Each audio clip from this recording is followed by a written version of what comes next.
E disse o Senhor: destruirei de sobre a face da terra o homem que criei, desde o homem até o animal, até o réptil e até a ave dos céus, porque me arrependo de os haver feito. Noé, porém, achou graça aos olhos do Senhor. Vamos ler também o versículo 11. A terra, porém, estava corrompida diante da face de Deus, e encheu-se a terra de violência. E viu Deus a terra, e eis que estava corrompida, porque toda a carne havia corrompido o seu caminho sobre a terra. Versículo 13. Então disse Deus a Noé: o fim de toda a carne é vindo perante a minha face, porque a terra está cheia de violência, e eis que os desfarei com a terra. Versículo 18.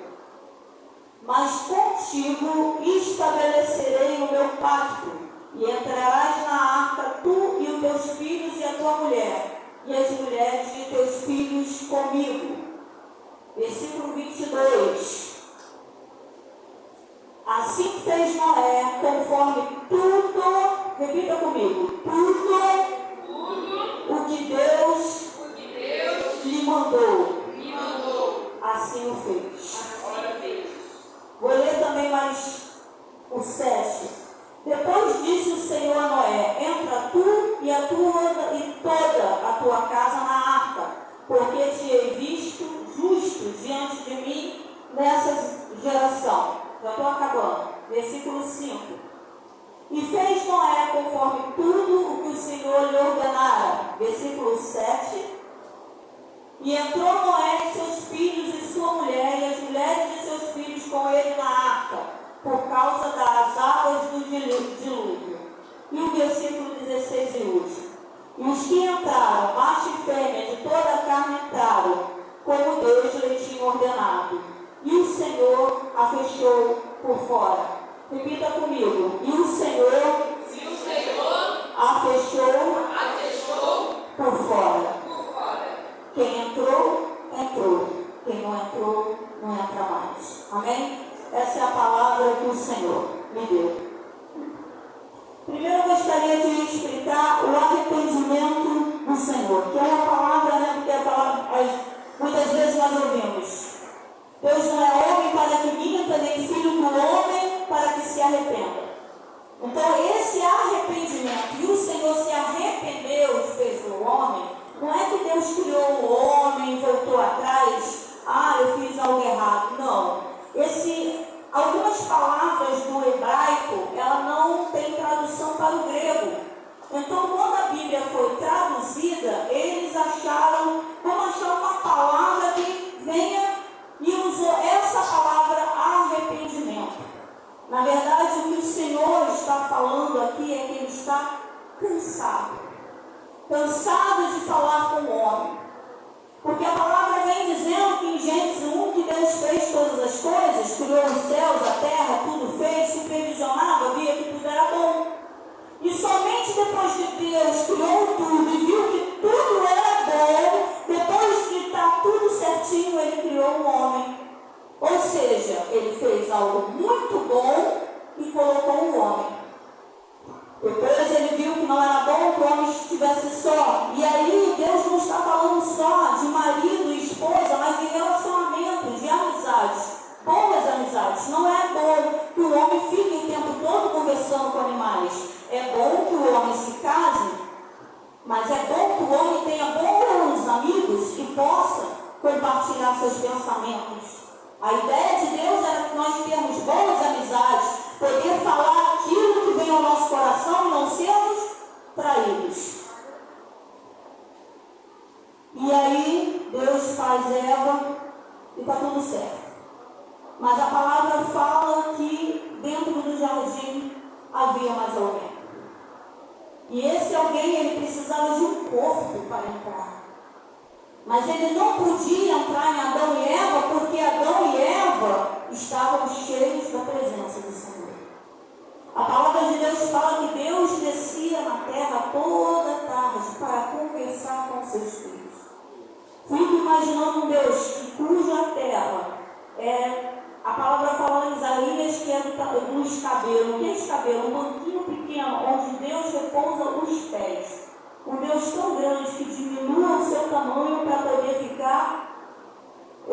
nos nossos olhos e conversar conosco. Então, se esse ser não podia ser cheio de inveja, cheio de malícia, cheio de maldade, não podia entrar em Adão e Eva por causa da presença de Deus, ele encontra a serpente. E ele entra na serpente e ele fica ali procurando. Fico imaginando se ele não já tinha falado alguma coisa com Adão e Adão não deu muita importância. Mas com a Eva, o problema da gente parar para prestar atenção ao inimigo. Muitas vezes a gente tem uma amizade que só bota a gente para baixo. E a gente vê, não é pecado sair de perto da serpente. Não é. Que Deus te abençoe. E fui. Fico imaginando a Eva toda tarde indo ali naquela árvore que Deus falou, não coma do fruto, se aproximando muito próximo daquilo que Deus falou, afasta-se dali. Você pode comer de tudo, mas daquela árvore, não. O que Eva estava fazendo tão perto? Por que Eva ficou o tempo todo ouvindo a voz do inimigo a ponto de cair? E essa queda, pastor José, fez com que trouxesse maldição para sua casa. Quando papai e mamãe não firmam aos pés na presença do Senhor, toda a sua geração começa a vir trazendo maldição. E aí começa. Caim e Abel, Caim olhando para Abel, sentindo já um sentimento que não existia ali. Por quê? Porque Deus fez o homem na sua imagem e semelhança, ou seja, o homem não conhecia o mal. A partir do momento que ele pecou, que era essa a ideia de Satanás, o mal conseguiu entrar. E agora Caim, ele começa a se deparar com sentimentos que antes não existiam, que era de inveja. E por inveja ele mata seu próprio irmão. E aí nesse momento começa, Caim sai, Caim tem uma conversa, Deus pergunta, Caim, cadê teu irmão? Em vez de Caim falar, olha Senhor, eu o matei, tu tenta já arrumar desculpa, aí já entra um sentimento que é a mentira. Ou seja, a gente já começa a ver que a terra está se corrompendo. Inclusive, quando Adão peca, Deus fala assim, o que fizeste? Deus fala para Caim, o que fizeste? Quando ele mata Abel, Deus fala para Caim, por tua causa a terra se tornou maldita. Naquele momento se começa o fim do mundo. Foi falado aqui, né? Nesse dia, já há muito tempo que a gente ouve que Jesus vai voltar. Nesse dia Deus começou a falar que ele ia voltar. E Jesus ia vir, que ia ser crucificado. E nesse dia vai vir um que vai destruir a cabeça da serpente. Ali começou o fim do mundo. Nesse momento, onde o irmão mata o outro. E a palavra fala que ali a terra começa a se corromper, até que chega a multiplicação, vai multiplicando, até que nós chegamos até Noé. E a palavra, olha só, a palavra que Deus me deu, na quinta-feira, Deus me deu uma palavra e me deu Noé. Quando a pastora dele falou que eu ia pregar, eu comecei a orar, Deus falou, eu te dei, Noé. Eu só citei personagens. Ontem eu fiquei até olhando a pregadora e eu falei, meu Deus, a palavra que Deus me deu é, quem entrou, entrou, quem não entrou, não entrou mais. E ela trouxe essa palavra ontem, aqui, na consagração de mulheres. E agora começa a pecar. Olha só, vamos olhar o que nós estamos vivendo hoje. Olha o que Deus fala para Noé. A terra está corrompida. A violência está multiplicando. A terra já está cedendo às narinas de Deus. Não é o que a gente está vivendo hoje? Nós estamos tão próximos do fim do mundo. Nós estamos tão perto da volta de Cristo. Nós estamos tão desatentos a prestar atenção que na mesma época de Noé, nós estamos vivendo tudo de novo. Quem entrou, entrou. Porque depois que a porta for fechada, não entra mais. E agora a terra começa a se corromper, se corromper, se corromper. E a palavra fala que Deus vai destruir a terra. E quando Deus fala que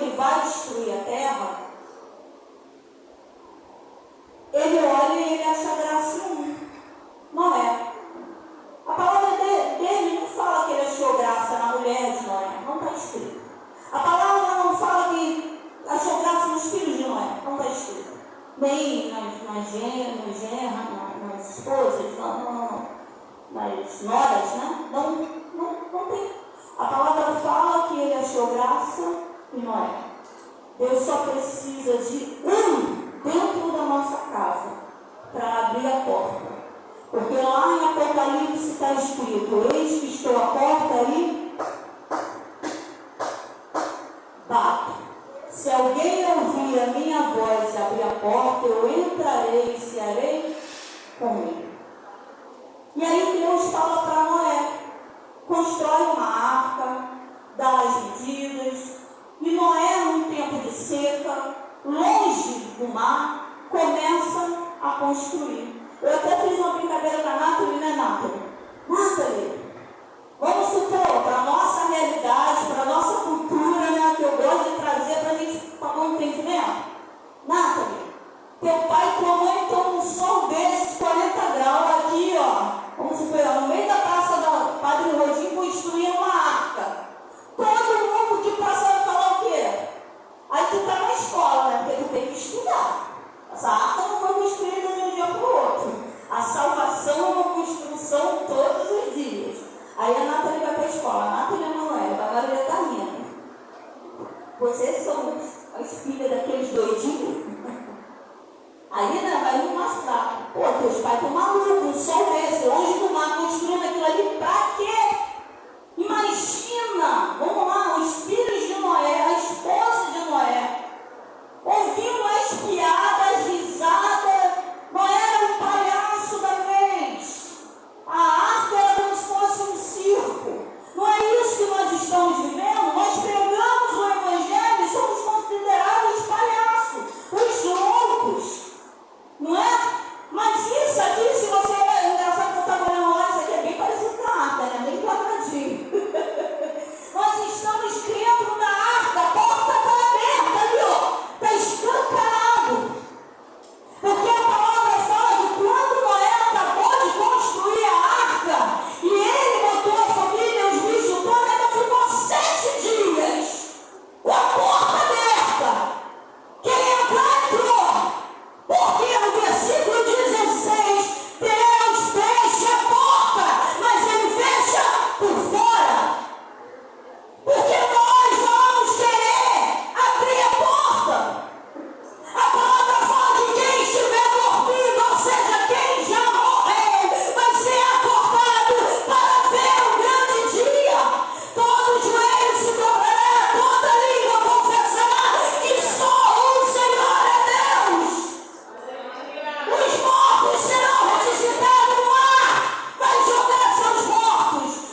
somos nós.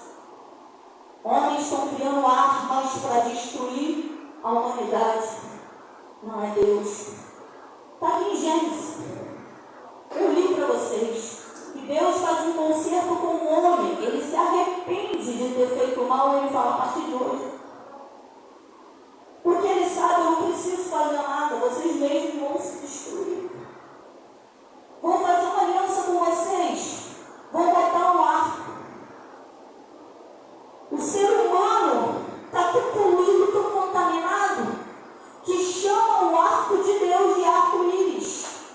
Arco é o que está na Bíblia, o arco. Íris é uma deusa da mitologia grega. É um demônio. Então a mãe falou: arco-íris. Nossa, nada vai ficar no tempo. Travava como se me cuspiu o íris. Eu falei: é ruim que tá. Minha aliança do Deus do capeta, não tô. Aí eu vi o íris, porque eu já estava habituada a falar arco-íris, porque foi assim que eu fui ensinada. Não dou minha aliança do Deus, arco, engoli o íris. Não dou. Vou me habituar a falar só arco. Não aceito que o mundo mude o meu falar. Aleluia! E a palavra de Deus fala que 7 dias. Aí eles entram e Deus fecha a porta e fecha por fora. Quem entrou? Entrou. Quem não entrou? Não entra mais. Fico imaginando a chuva vindo e a arca lá. A chuva vindo e a arca lá. Quando eles começaram a ver água na perninha, eu fico imaginando batendo. De Noé, fico pensando no coração dele, porque a palavra fala que ele era bom. Ele era justo naquela geração, entenda-se nisso. Naquele momento, Noé era bom. E aí Deus viu que ele era bom. Fico imaginando as pessoas. Muitos teólogos falam que Noé, ele não pregou o evangelho. Eu não concordo. Eu respeito, mas eu não concordo. Porque eu aprendi com o Espírito Santo que o evangelho é melhor pregado sem palavras, com o nosso comportamento. Eu lembro que João, ele não gostava de falar que ele era crente, aí ele ia para o trabalho. Aí ele começava a falar, mas ele não gostava de dizer que era crente. Aí um dia um cara virou para ele e falou assim: vem cá, tu é crente, né? Aí ele: como é que tu sabe? Aí ele: pelo teu jeito de falar. Aí depois o cara começou a falar: vida e toma problema para lá, porque as pessoas estão sedentas, procurando alguém com quem elas possam se abrir e falar. Aí o cara começou a falar, aí um dia o cara falou assim: vem cá, tu não é só crente não, tu é pastor. Ele: como é que tu sabe? Porque pelo teu jeito de se comportar. Eu não vejo tu xingando palavrão. Eu vejo os outros brincando com você, seu filho, ouvindo, tu não responde de volta. Então, sem falar, ele estava pregando o evangelho. Então, imagina Noé construindo aquela arca e os outros chegando perto falando: tu está fazendo isso para quê? Aí ele: porque Deus falou que vai destruir o mundo e é para eu e minha família entrar nessa arca. E eu fico pensando que se eu estivesse lá, eu falar: posso entrar também? Eu vou buscar a minha família. E Noé falando: pode. Porque a porta estava aberta. A porta está aberta. Nós estamos vivendo em 7 últimos dias. O finzinho. Você já ouviu falar na vaca vermelha? Que dia eu estava comentando aqui, né? Que a vaca vermelha, ela era a vaca perfeita, sem defeito, e era sacrificada ao Senhor. Só que ela sumiu de Israel e esse sacrifício parou. E esse sacrifício deveria ser feito de geração em geração, só que com as guerras, tal, destruição. Tu acredita que a vaca apareceu em Israel e eles vão construir agora o templo, que é os últimos sinais da vida de Cristo? Eles estão se reunindo, já está praticamente tudo certo. As pessoas que vão fazer sacrifícios, os descendentes de Arão, já estão sendo treinados para o sacrifício. Já acharam uma vaquinha perfeita, já tem acho que 5 ou 7 vaquinhas lá para completar o sacrifício. Não é esse um dos últimos sinais do Apocalipse? Estamos vivendo os últimos 7 dias. A palavra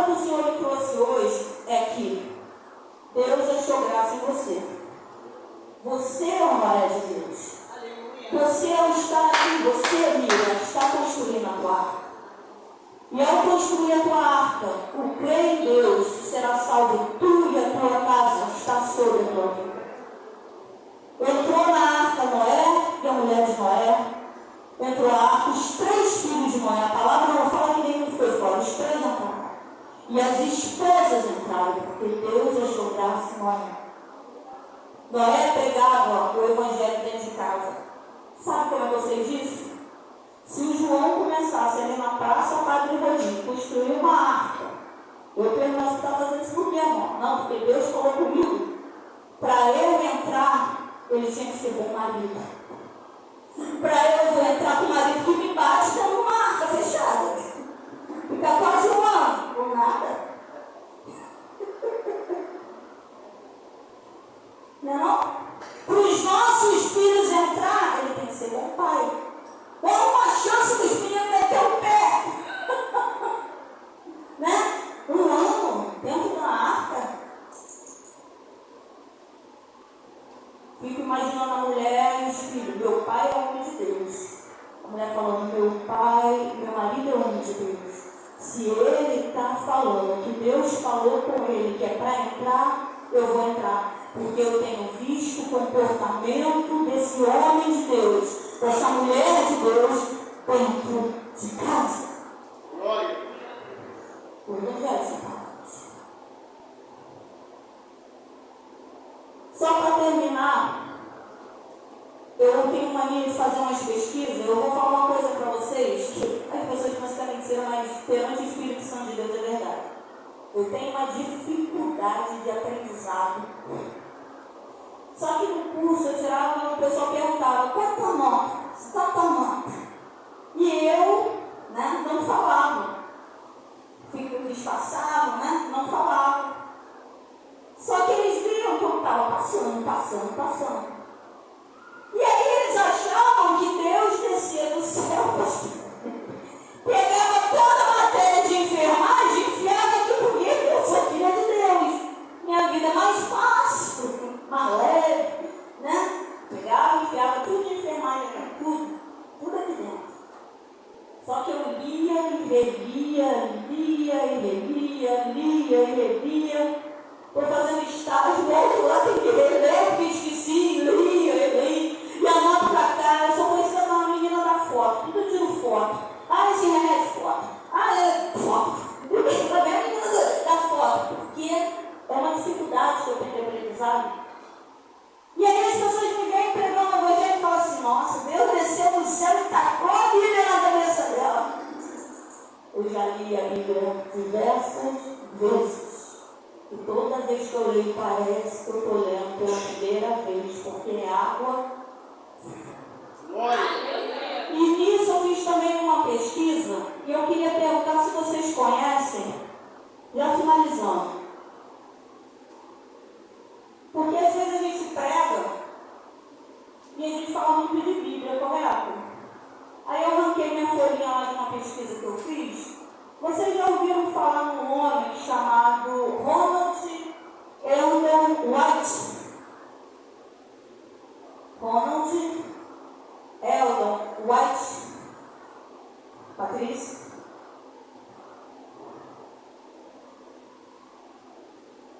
Então, o que esse homem tem a ver com Noé? Esse homem é ex-enfermeiro anestesista. Ele nasceu em 1933 nos Estados Unidos. E ele, ao ler o jornal, parece que uma câmera lá na Turquia, né, satélite, tirou uma foto e achou algo estranho no Monte Ararat. E ele correu para lá, porque esse homem é cristão. E hoje ele é reconhecido até como arqueólogo, porque ele já achou mais de 100 provas de que a Bíblia é real, coisas enterradas sobre a terra. E ele correu até lá por quê? A arca de Noé. Em 27 de setembro de 1960 ele chegou lá, começou a mexer, fez 24 viagens, está achando umas coisas, achou umas pedras grandes, e ele, com escritos, com cruz, ele chegou à conclusão que aquilo ali seria um contrapeso para alcançar a arca. Mas vamos lembrar uma coisa, esse homem era cristão. Né, pastor Elvis? Cristão faz e ora, faz e ora, faz e ora. Veio um terremoto. No 24 reais, essa coisa, ele veio um terremoto. Só que esse terremoto, o Monte Ararat, ele veio na Turquia. Ele veio destruindo a Turquia de uma tal maneira, só que mexeu no monte. Ao mexer no monte, desencavou um pouco mais aquilo que seria a arca de Noé. E esse homem, ele foi até lá, gente, eu vou até ler para vocês, porque é muita coisa, mas muito interessante. Olha o que ele descobriu na quarentena. O navio achado, com a silhueta do navio, era 20 vezes maior do que o tamanho descrito na Bíblia. Ele, quando mediu, olha que interessante, estamos falando de um cristão, alguém que acredita em Deus e está querendo provar a existência de Deus através da ciência. E ele foi lá e ele mediu. E ao medir, a arca encontrada era 20 vezes maior do Noé. Então, os arqueólogos que estavam com ele deduziu, não é a arca. Eu fico imaginando esse homem, agoniado, pedindo uma direção a Deus, porque ele tinha certeza, isso é um navio que é 20 vezes maior, né? É a arca de Deus. Ele achou, ao mexer nas escavações, a primeira parte, esse navio teria 3 partes. A primeira parte desabou, a segunda desabou, ficou só o fundo. Só a parte do fundo tinha 144 compartimentos. Só que era 20 vezes mais, Aí, fico imaginando ele orando, falando ao Senhor. Por quê? Ele lembrou que quem escreveu Gênesis foi Moisés mesmo. E Moisés, ele foi aprender a ler e escrever onde? No Egito. Côvados em Israel é um tamanho. Côvados no Egito é outro tamanho. Aí ele foi medir então com o tamanho do Egito, ele descobriu que o navio tem o mesmo tamanho da Bíblia. Quando Deus mandou Moisés escrever o tamanho, Moisés escreveu no côvados egípcio, porque ele não foi criado em Israel. Ele botou a medida de lá.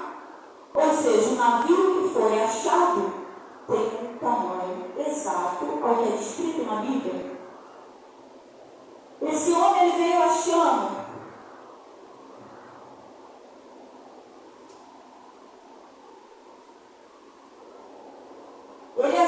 uma parte da madeira usada, sugerindo que podia ser uma madeira que alguém marcou lá. Fizeram todos os testes e descobriram que a madeira é de uma árvore muito antiga. E essa árvore estaria petrificada. Resumindo, todas as evidências, o cara conseguiu provar que aquela arca que estava embaixo do monte, lá na Turquia, é a arca de Noé. Mas esse homem morreu sem ser reconhecido como o cara que achou. Por quê? Na verdade, foi um senhor fazendeiro que achou em 1948. Depois veio o exército da Turquia em 1951 e tal. Mas ele foi até lá e ele provou. Mas por quê? E é essa pergunta que eu quero deixar para vocês. Eu vejo um gosto de filme de CSI, e eu reparei que quando o médico agora fala, pastora, que morreu, até dos filmes que ele está falando, os outros, a equipe que está com ele, todos têm que atestar que morreu. Quando você chega no hospital e vai fazer lá, o enfermeiro começar a te perguntar, ele vai te perguntar, pastor, qual a sua religião? Mas hoje a religião você não bota mais só que você é cristão. Ele pergunta se você é católico ou se você é protestante. Porque parece que a gente tem uns mistérios esquisitos de morrer, ressuscitar, morrer, se ressuscitar. Sério, gente, vocês não têm ideia da quantidade de milagres que acontecem dentro do hospital. Mas por que isso não é falado?